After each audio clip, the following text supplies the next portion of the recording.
ಸಮಾಜದಲ್ಲಿ ಬಡವರನ್ನ ತುಳಿದು ಬದುಕೋದನ್ನ ವೃತ್ತಿಯನ್ನಾಗಿ ಮಾಡಿಕೊಂಡಿರುವವರು ಹೆಚ್ಚಾಗ್ತಾ ಇದೆ. ತಮ್ಮದಲ್ಲದ ತಪ್ಪಿಗೆ ಬಡವರು ದಂಡ ಕಟ್ಟುವುದು, ಕೆಲವೊಮ್ಮೆ ಜೀವನವನ್ನೇ ಪಣಕ್ಕಿಡಬೇಕಾಗುವ ಪರಿಸ್ಥಿತಿಗಳು ಇಂದು ಸಾಮಾನ್ಯವಾಗಿವೆ. ಇಂತಹದ್ದೇ ಒಂದು ಕಳವಳಕಾರಿ ಘಟನೆ ವಿಜಯನಗರ ಜಿಲ್ಲೆಯ ಕಮಲಾಪುರದಲ್ಲಿ ಬೆಳಕಿಗೆ ಬಂದಿದೆ.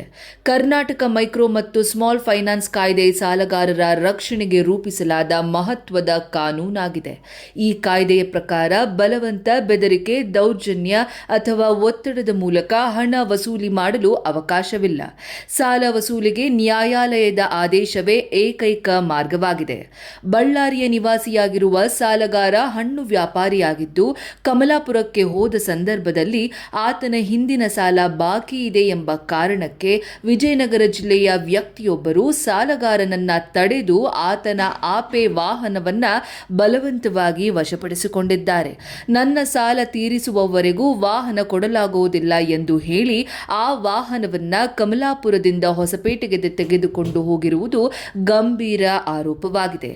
ಈ ಕುರಿತು ಹಣ್ಣು ವ್ಯಾಪಾರಿಯು ಕಮಲಾಪುರ ಪೊಲೀಸರಿಗೆ ದೂರು ನೀಡಿದಾಗ ವಾಹನವನ್ನ ತೆಗೆದುಕೊಂಡು ಹೋದ ವ್ಯಕ್ತಿ ಹೊಸಪೇಟೆಯಲ್ಲಿದ್ದಾನೆ ಎಂದು ತಿಳಿದು ಬಂದಿದೆ.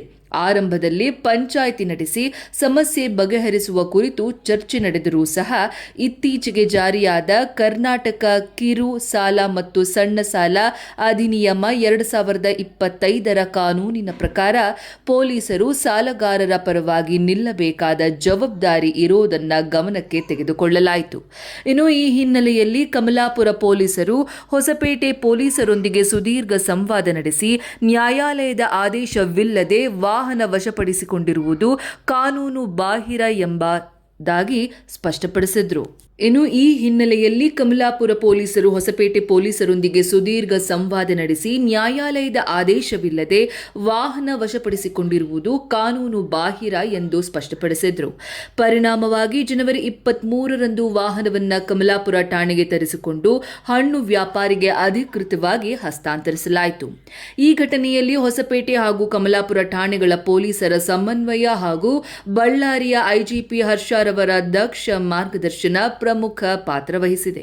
ದೌರ್ಜನ್ಯಕ್ಕೆ ಒಳಗಾದ ಹಣ್ಣು ವ್ಯಾಪಾರಿಯು ಐಜಿಪಿ ಹರ್ಷರವರನ್ನ ಸೇರಿದಂತೆ ಸಂಬಂಧಪಟ್ಟ ಎಲ್ಲಾ ಪೊಲೀಸ್ ಅಧಿಕಾರಿಗಳನ್ನ ಅಭಿನಂದಿಸಿದ್ದಾರೆ. ಜೊತೆಗೆ ಪ್ರಕರಣಕ್ಕೆ ಸಕಾಲದಲ್ಲಿ ಸ್ಪಂದನೆ ನೀಡಿದ ಬಳ್ಳಾರಿ ಬೆಳಗಾಯಿತು ಪತ್ರಿಕೆಯ ಸಹಾಯಕ್ಕೂ ಕೃತಜ್ಞತೆ ಸಲ್ಲಿಸಿದ್ದಾರೆ.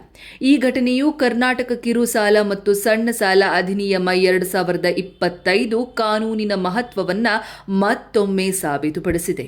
ಬಡವರ ಮತ್ತು ವಂಚನೆಗೊಳಗಾದವರಿಗೆ ಈ ಕಾಯ್ದೆಯಡಿ ನ್ಯಾಯ ಸಿಗುತ್ತದೆ ಎಂಬುದಕ್ಕೆ ಇದು ಜೀವಂತ ಉದಾಹರಣೆಯಾಗಿದೆ. ಬಳ್ಳಾರಿಯ ನಿರಂತರ ಸುದ್ದಿಗಾಗಿ ಬಳ್ಳಾರಿ ಬೆಳಗಾಯಿತು ಚಾನೆಲ್ನ ಸಬ್ಸ್ಕ್ರೈಬ್ ಮಾಡಿ ಹಾಗೂ ಬೆಲ್ ಐಕಾನ್ ಒತ್ತಿ.